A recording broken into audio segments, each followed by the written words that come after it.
સુરતના ચોક બજાર ખાતે આવેલા 200 વર્ષ જૂના CNI ચર્ચમાં નાતાલ પર્વે ક્રિસમસના તહેવારની ઉજવણી કરવામાં આવી રહી છે. 1824માં સ્થપાયેલ CNI ચર્ચમાં 200 વર્ષ જૂની બાઇબલ મૂકવામાં આવેલી છે.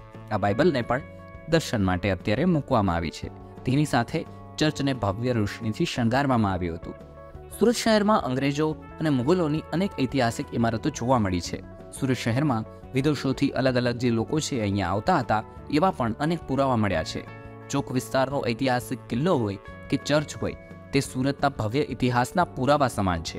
ત્યારે નાતાલની ઉજવણીમાં 200 વર્ષ જૂના બાઇબલને મૂકવામાં આવ્યું છે, જે અત્યારે લોકોના આકર્ષણનું કેન્દ્ર બન્યું છે. સુરતમાં એકમાત્ર 200 વર્ષ જૂનું બાઇબલ સુરત શહેરની અંદર પણ ચર્ચામાં છે. આ વિસ્તારને ઐતિહાસિક સ્ક્વેર તરીકે ડેવલપ કરવામાં આવી રહ્યો છે, કારણ કે આ વિસ્તારમાં અનેક ઐતિહાસિક સ્ટ્રક્ચર જોવા મળી રહ્યા છે. પછી તે વર્ષો જૂનો સુરતનો કિલ્લો હોય, ડચ ગાર્ડન હોય, મુગલ કાળની ઇમારતો હોય કે જૈન અને હિન્દુની અનેક ઐતિહાસિક મંદિરો અને ધાર્મિક સ્થળ હોય.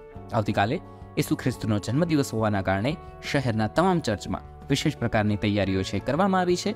સુરતના ઐતિહાસિક 200 વર્ષ જૂના ચોક વિસ્તારમાં આવેલા ચર્ચમાં 200 વર્ષ જૂની જે બાઇબલ છે અત્યારે ચર્ચામાં છે, જે આજે ખ્રિસ્તી ધર્મના અનુયાયીઓ માટે આસ્થાનું કેન્દ્ર બની છે.